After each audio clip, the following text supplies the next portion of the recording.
Matt, why did you choose to go down this path? I love solving logical problems that matter, and maybe human systems in particular that could be better. Earlier in my career, I tried to help improve low-performing school districts, which is definitely a human Very systems human. that could be improved with logic, among other things.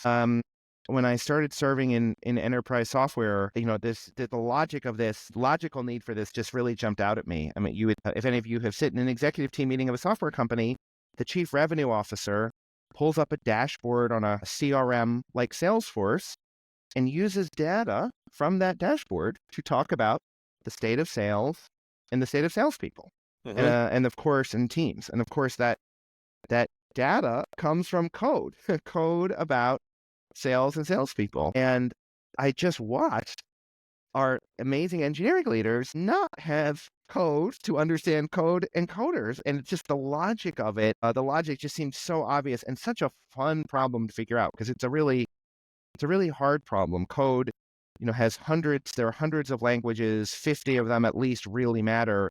And so if you want to understand code, you have to understand each of those 50 individually. So it was a really fun organizational effort.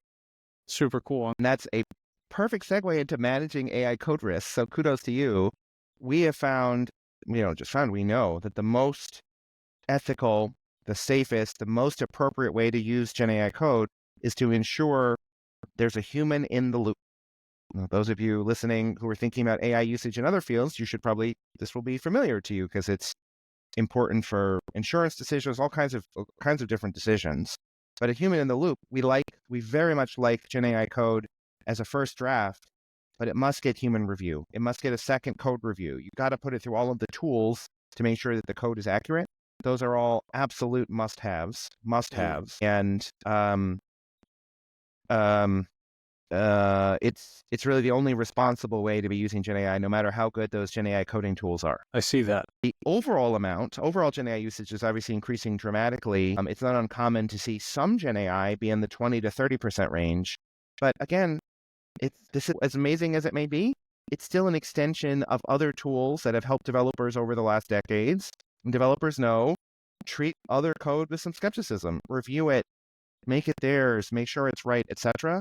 And so I'm not at all surprised that the amount of, the number of times where the pure Gen AI code is above 10 is really quite low. Really? But do you see those rates trending up though? Absolutely.